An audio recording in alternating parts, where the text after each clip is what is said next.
Nós convidamos ao palco a doutora Rosanna, da London School of Hygiene and Tropical Medicine and Director of the International Diagnostics Center. Ela irá abordar o tema recursos diagnósticos, desperdício ou subutilização. E convidamos também, ela já vem acompanhada, do Dr. Joshua Blumenfeld, representante da organização não governamental Malária No More. Sejam bem-vindos. Welcome, please. Thank you very much. Good afternoon, everyone. It's my pleasure to be here. Thank you for the invitation to share with you what I know about the diagnostics, diagnostic resources from cradle to grave. I must say that I only work on infectious diseases, so I will not be including tests for anemia, or other tests.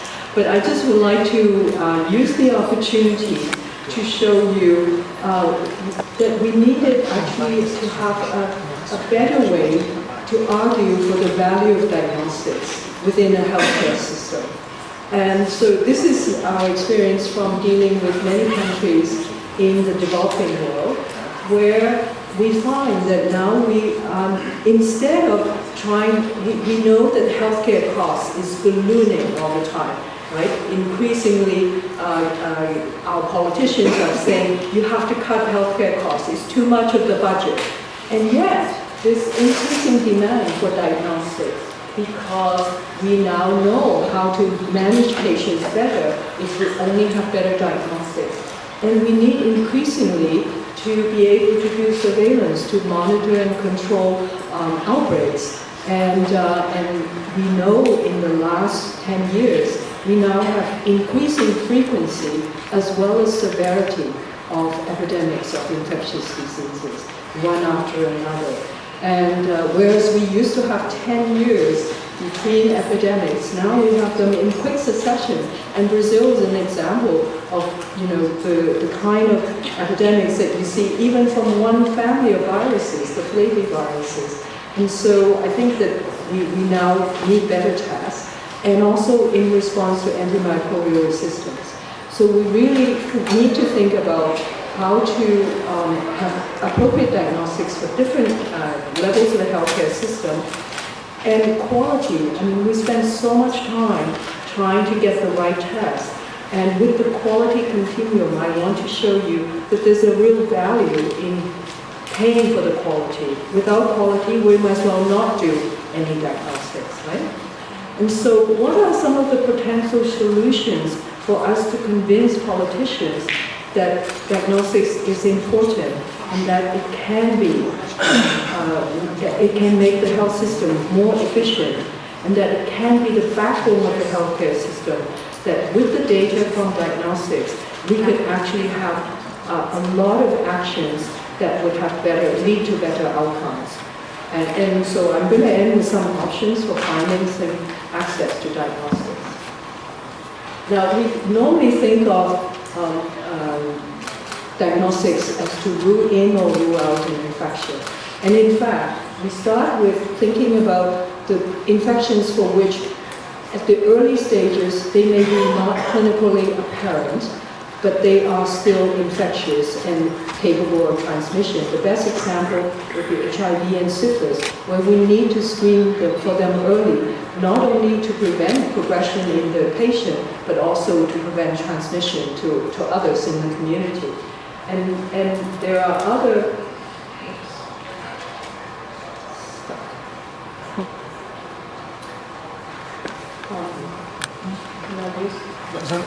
It's the right button. Yeah, I am using the right button, but it's not working for a while. Yeah. And we could use the diagnostics to determine the risk of progressing to disease such as human papillomavirus progression to cervical cancer, which are the oncogenic types that will progress to cancer. And then even after we determine what the cause of the infection is, then we need to think about drug susceptibility, and important ones are like gonorrhea for tuberculosis, We use CD4 to initiate HIV treatment still in many countries, even though I think Brazil have moved on to test and treat. And we need HIV monitoring, and for that we need a diagnostic assay. And then finally, a tested cure for tuberculosis or TB. So even for patient management alone, you have many diagnostics that are used at different stages, and we really need to be thinking about that. But in addition, we need surveillance for different diseases with epidemic potential. We need to be monitoring trends, and the importance of having diagnostics for surveillance is that you can now, with the baseline, you can now monitor the effect of any special interventions that you bring about. For example, for hospital-acquired infections for antimicrobial resistance, hand washing, isolation, those work. Without diagnostics to monitor the prevalence of resistant organisms, you would not be able to know whether those interventions work or not. So it's really important. And also for many diseases that are targeted for elimination, we know that for many diseases we have mass treatment. But after rounds and rounds of maltreatment, where are we? We need diagnostics to let us know where we are. Where are still the hotspots where we haven't controlled the infection? And how are we doing with our current strategies for elimination? Those are very important, and especially in South America and Central America, the elimination of mother-to-child transmission of HIV and syphilis. How do we know that we've reached there? Because we have the diagnostics to look for the cases, and when we don't find any more cases, or we find below 50,000 cases per 100,000 live births, we know we've achieved that target. Without the diagnostic, we won't know whether we have. And also in the Americas, Pablo told me that they not only want to eliminate mother-to-child transmission of HIV and syphilis, but they want hepatitis B and childbirth. So those, we need really good diagnostics for that if we want to have an elimination strategy that we will work towards. And then, as I mentioned, monitoring antimicrobial resistance, trends and patterns is really important. Now, about the antimicrobial response. So in May 2016, Lord Jim O'Neill did a global assessment of the situation for antimicrobial resistance. Right now, we have one death from untreatable infections every 45 seconds. If we don't do anything today, by the year 2050, there will be 10 million people that die of untreatable infections, which means one death every 3 seconds. And the cost of that, of the global lost productivity, would amount to more than $100 trillion. And not only that, hospitals will now become very dangerous places because hospital care institutions are the hotbeds of resistance. We will lose all the gains we've made in modern medicine where we could treat all infectious diseases. So then even minor surgery, if you go into hospital for minor surgery, you could pick up an untreatable infection and die. Childbirth could be a risky procedure. And cancer therapy and others could be really high risk. So there needs to be public and private collaboration to look at what can be done. And so in the UK government has allocated £10 million to incentivize the development of a test that could win what we call the Longitude Prize. And here you can see the infographics that's on the Longitude Prize website. I'm on the advisory panel, and we're looking for this test badly. We need one that could actually do something about reducing inappropriate use of antibiotics. We need it to be affordable. We need it to be ready, easy to use, to be safe to both the users and the person that you're doing the test on. It needs to be accurate. It needs to be rapid, which is like under 30 minutes. We need it to be connected, although that's an option. And then we need it to be scalable to the whole population. And also it has to be environmentally stable so that we don't have to have special storage conditions. Could be portable and requiring no cold chain for reagents and not using any use power, and so that it could be used everywhere. All that we want for 50 cents or $1. And industry will tell us that we're crazy, but we're hoping that somebody will be very clever to come out with this. So what we have right now, I could tell you that a lot of people are working on are not trying to detect every pathogen and look at its resistance, but use some host biomarkers such as CRP, procalcitonin, etc., as a surrogate to let you know whether the person has a bacterial or viral infection. And if the person has a viral infection, then don't prescribe antibiotics. So this is the kind of test. So again, we need another test. So there's increasing demand for diagnostics. And also, it's not only diagnostics. As I said, without quality assured diagnostic, we might as well not do anything, because making a lot of errors is like endangering other people's lives. So I put this into the book, the WHO book on elimination. And I want to make sure that everyone understands the test that you use to certify elimination need to be a test that is accurate and is manufactured with good quality. Because can you imagine if you use a test that's not very sensitive and you find no cases and you say, oh, I declare my country is free of syphilis, but it's just because the test is not good. So we wanted everybody to show the quality of the test they use.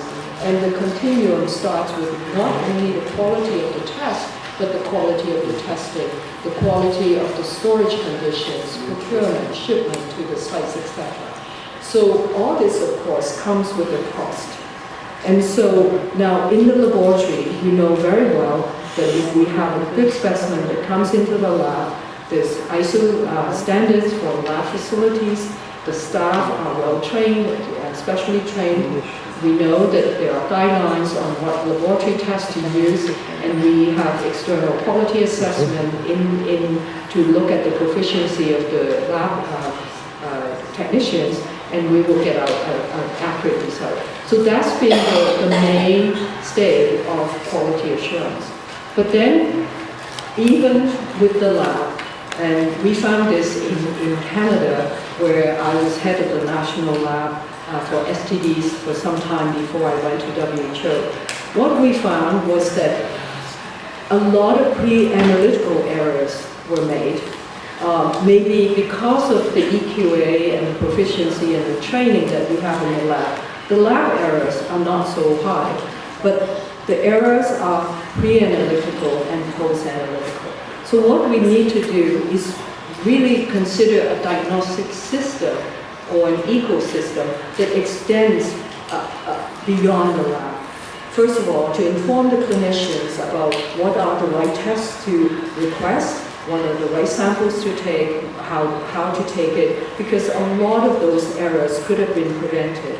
And a specimen that is no good coming into the lab, no matter how good your lab tests are and how good your technicians are, still not going to give you a good result. So those are really important errors to prevent. And then post-analytical reporting of results.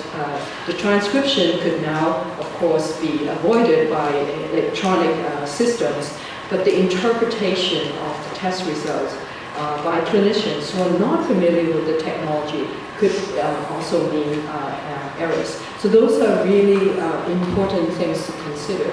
And now, not only do we need to think about how to do that from a lab system point of view, but we need to think about if we go to point of care tests, how should we assure the quality of point of care tests?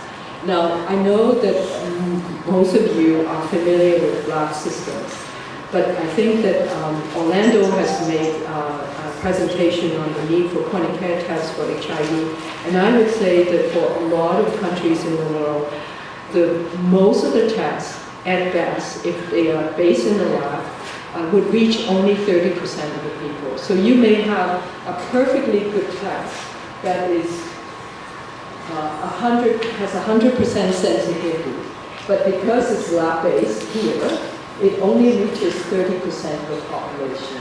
And so many of the people here would have no access to screening, and that's the case for syphilis in most countries.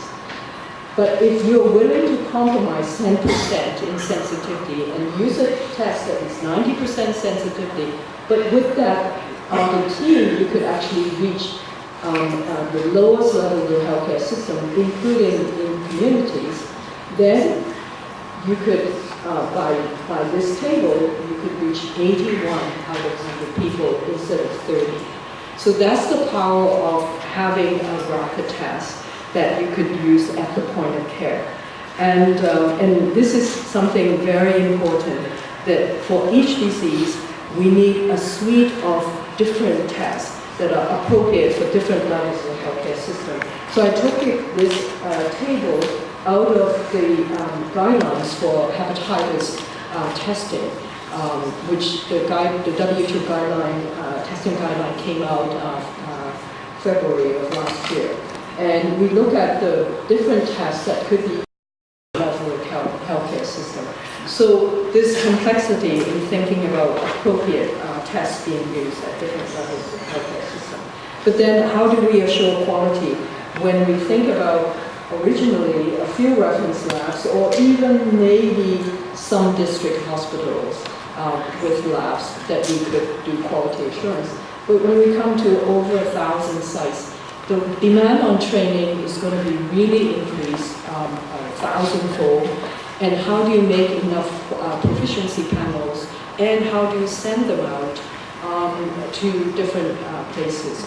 So we were funded by the Gates Foundation with Dr. Adele Ben-Sakin to look at how to introduce syphilis and HIV testing in the Amazon forest. So here's one of our workers reaching a community and testing pregnant women for HIV and syphilis.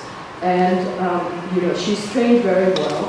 Actually, our problem there was not the quality of the testing or willingness of the indigenous population to be tested.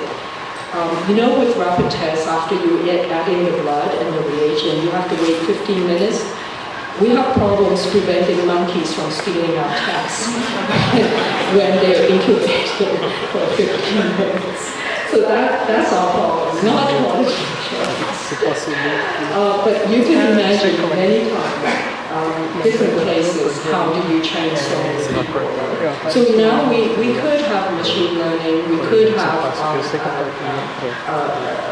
digital system on cell phones to teach people how to do it. But can you imagine, just for HIV alone? So globally there are 140 million HIV rapid tests being done a year. And if we are very conservative and think, 99% are good, maybe only 1% error. That's acceptable, isn't it? Well, 1% error of 140 million tests is over a million tests that are wrong. So really, we must try very hard. So we actually did, in the introduction of HIV rapid tests and also point-of-care tests for viral load and for early infant diagnosis, estimated what it takes to assure quality across the entire country. And we did this in Zimbabwe. So this is a model, to show the cost of doing quality assurance on this side and the cost of not doing quality assurance. So if we, in Zimbabwe, we estimated there are 64,000 infants that are potentially tested every year. If we have quality assurance, we have a misdiagnosis rate, we think, of 0.24%. And the current misdiagnosis rate is about 2%. And the false positive rates are high, but false positives on an RDT usually, or on a rapid test, can usually be confirmed. And so that could be mitigated. But the false negative results, the misdiagnosis, those infants go home, they're like miles away from the health center, they will die before they will see a physician again. So it's compared to a few, 85 compared to 701. So at the cost of maybe $500,000, look at how many babies you could save. Right? So this, we need to argue better the value of having quality assured diagnostic. And the cost is not negotiable. We need to have it. So we argue for tests to be accurate, accessible, and affordable. And so what is the, we worry about introducing decentralized testing into a healthcare system that is really not quite fragile and not quite functional. So in Peru, we work with Patty Garcia, who just stepped down as the Minister of Health in Peru, to look at introducing the rapid syphilis test into a maternal hospital in Lima. At first, the hospital administrator said, we don't need any rapid tests here. We have a perfectly good lab. But then we found out that the women had to make 6 visits to the hospital in order to get their HIV and syphilis test. And that's over 27 days, 6 visits, lots of paperwork, lots of people involved, lots of waiting time for the women and, and their family, if she has babies with her and everything. And since we introduced rapid syphilis test, it's now 1 day, in 1 hour, everything is done. And we introduced into the hospital, not only in the maternal ward, but in the ward that does abortions, in OBGYN wards, a video to show how to do the test. They could access anywhere in the hospital to train them on how to do the test. So this is a solution to make the healthcare a lot more efficient, because now the number of visits are really gone. The other thing that we need to do is to think about introducing connectivity solutions to all the point-of-care devices that have data connectivity, or even if you use a phone to read the rapid tests that are lateral flow tests. So in Zimbabwe, they went from having only one central national reference lab to having lots of point-of-care tests for early infant diagnosis. And what we promised to do is in Zimbabwe to have use an open source middleware solution to extract data from different machines everywhere in order to give the Chief of Lab Services and the Minister of Health up to the hour information on what's happening across that region. And because the internet provider saw that we were doing that, they actually increased the signal for us. And everyone in that region is really happy because now they have really reliable internet service. And so it was a public-private collaboration with Econet, which was very successful. And so this is one thing that we need to think about. Because when you connect up all these point-of-care testing sites, not only would you be able to link up the proficiency panel testing results with every test result that come in, you can now know where to send the treatment. You can now, in peacetime, do that, but in the time of outbreak, all those machines that does molecular testing could be used for public health monitoring. And so it could be used for outbreak response. The lab could be interfaced into the point-of-care system. And also, each test that comes in means one test has been used. We now have stock management software linked to it with alerts. And also, we can monitor instrument performance. When no test comes in the old days, we don't know whether is the machine not working, is the person not there, is there some other reason. Now we have a lot more information on what's happening. And we actually can monitor error rates from the machine. We can monitor, the system will give us alerts as to when to purchase the next, or bring in the next batch of tests. So those are things that we did in real time in Zimbabwe. And then finally, financing access. The bottom line is always money, right? Where do we find money to access, to purchase diagnostics. So we have many different approaches based on what kind of diagnostics is needed and whether there's a commercial market or whether it's something that is rights-based. So I think that with the Sustainable Development Goals of leaving no one behind, advocating for universal access to healthcare, there are some fundamental tests, such as tests for prenatal care, that has to be rights-based approach, right? But others, it could be cost-effective, getting the biggest benefit about where to invest in diagnostics. Some could be market-based because patients will pay, and some could be that you subsidize poor populations for things like neglected childhood diseases, etc. So these are the kind of considerations so that we don't always think of diagnostics as one kind of test for one disease and how to finance it. So, in summary, I'd like to say that we really have an increasing demand for diagnostics. We need to be assuring quality, and that cost of assuring quality is not negotiable. Point-of-care tests have been shown, not only in Peru, but in other systems, to increase the efficiency of the healthcare system, reducing the number of patient visits and systems needed to maintain for better healthcare.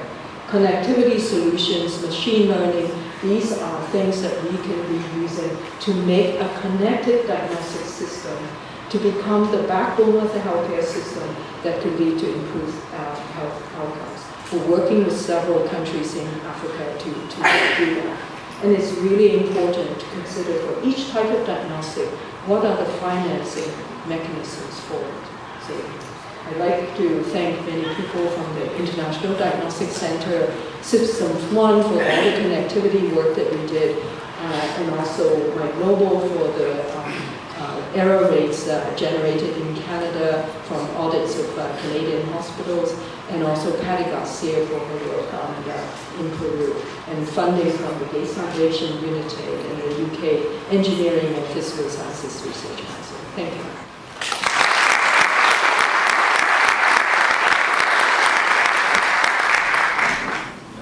So thank you so much to Carlos Gavia and everyone else here who invited me to participate in the conference. It's always a pleasure to be back in São Paulo in Brazil, and it's always a pleasure to talk about an issue that frequently is not talked about, and for good reason, and hopefully you'll find this relatively interesting. I should note at the outset that I am not a physician or a scientist, so don't hold me to any of the data points, but the point that Rosanna ended on about financing is one of the things that my organization focuses on in particular, and so part of what I want to talk about today. So just very briefly about us, Malaria No More is an organization based in the United States, and our mission is to fuel the fight to eradicate malaria worldwide.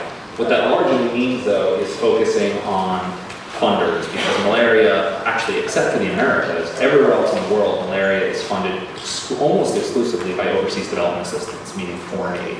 The Americas is an interesting exception. So these are some of our partners, and where we're located, and I sit in our Washington, D.C. office.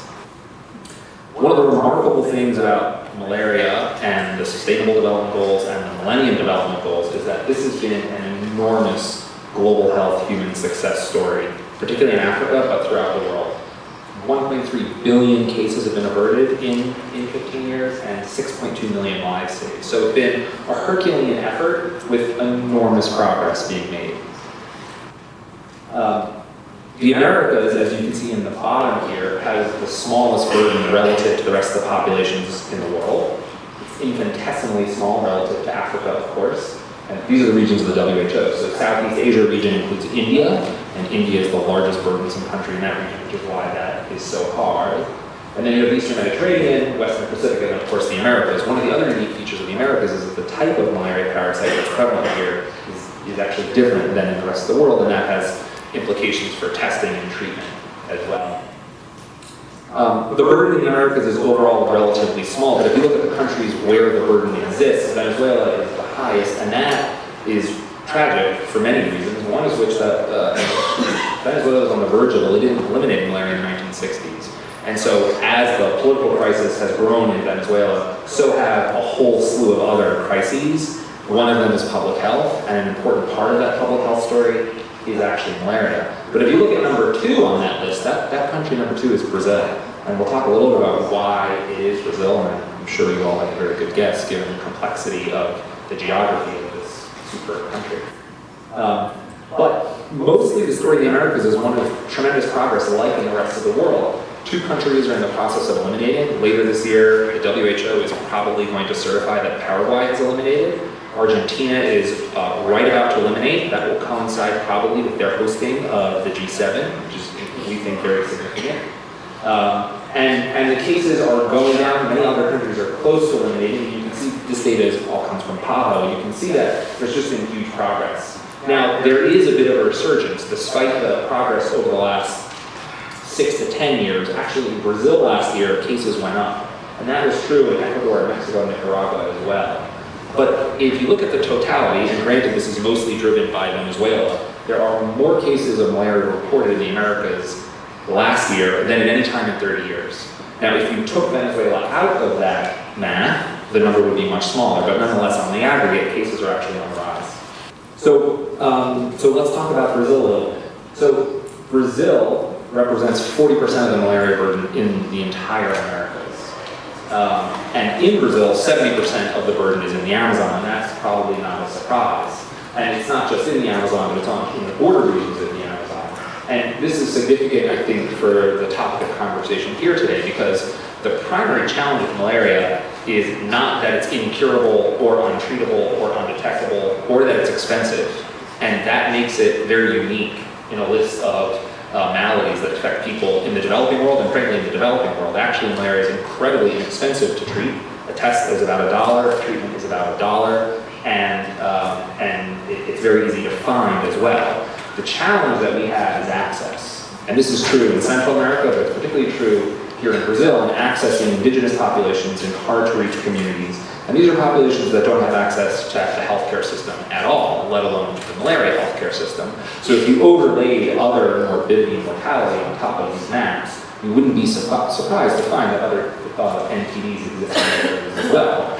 But one of the fascinating things about the malaria story is that if you buy the argument that we can eliminate the disease by 2040, which many public health officials have articulated as a goal, the last mile is not going to be the DRC or Nigeria. The last mile is going to be here in Brazil, and it's going to be in the Amazon. So this country is going to remain the focus of the malaria fight, we think, for quite some time.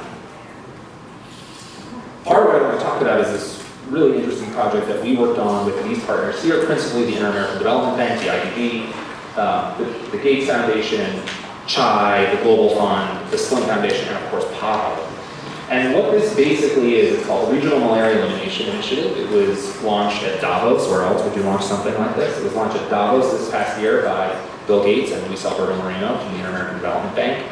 And what it sought to do was create a new public-private partnership of alternative finance for malaria elimination. Those are all buzzwords. We hear a lot about public-private partnerships, and we hear a lot about alternative finance. We, to be honest, haven't actually seen a lot of concrete evidence of real alternative finance, and this is actually one. So what's very unique about this is that in Central America, the 2 locuses of burden in the Americas are Brazil and the Amazon and the border regions, and then Central America. Now in Central America, countries are funding 80% of the malaria burden themselves. That's extraordinary. That doesn't happen in any other endemic country or in any other endemic region. So though malaria is not the number 1, 2, 3, 4, 5, or 6 cause of morbidity and mortality in any of these countries, they're still investing their own tax dollars in fighting the disease, which is extraordinary given the relative wealth of these countries, and then given the public health and frankly the security challenges that they face.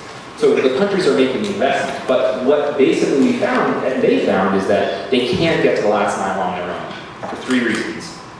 The first is that they lack that last 20% of funding. Really expensive to get to that last mile. The second is that they lack some of the technical expertise to get to that region. And then the third is that there isn't a ton of political will to make the first 2 things happen. Because once you've reduced the disease to a certain burden, the political will sort of declines, partially because the cost goes significantly up, and because the people who tend to be left behind are people who are already socially, politically, and economically excluded and marginalized. And so this is a map of parasitemia, essentially the caseload per 1,000 inhabitants of the population, and what you'll see is that the hotspots, just like in Brazil, are in incredibly hard to reach border regions, right? The Darien Gap here between Panama and Colombia, the border between Honduras and Nicaragua. Now, El Salvador is a much lower burden because of its elevation. And so what we basically said is, look, we have the tools, the capability, the expertise to eliminate in Central America. Malaria is a disease of poverty. There's no technical or scientific reason for anyone to have malaria anymore. People have it simply because they're poor or neglected. And so if we could close the relatively small funding gap, then we can incentivize countries to continue doing what they're doing, but also provide a boost. And so what we did is create a blended finance package. Essentially, we took $80 million of new money. So half of it comes from the IDB in the form of concessional loans. About another half comes from the Gates Foundation, and about a third will come from the Slim Foundation and the Global Fund. And that money will be given either at concessional rates or simply as grants. And countries will have performance incentives as they achieve targets. They'll get additional grant money from the foundations, and they'll be able to use that money anywhere in their health budget. And then the sustained financing is kind of an accounting gimmick, but the sustained financing is the domestic financing that countries are already spending. And our argument from a policy point of view is that it would be really irresponsible to ask countries to spend more than they're already spending, or ask them to go into further debt. That is not an outcome that I think, talk about a rights-based approach to health, that's not an outcome that we want, or that many in the global health community want. So we leveraged the existing financing, countries made a commitment to continue financing at their current levels, and then this additional grant money will be added in, and it will be managed by the IDB, which is a particularly strong institution with close partnership from PAHO here, and each country will get a developmentally, technically, and financially appropriate package. What is good for Honduras is not good for Panama, is not necessarily good for El Salvador, etc.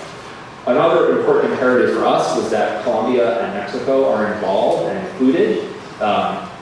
They have a much lower burden than these other countries, although you can see that the burden here is the Darien Gap in Colombia. But this is really a regional effort. And so we want Colombia and Mexico's expertise and partnership and in-kind assistance. So we're really excited about this. For many in the malaria community, this is make or break.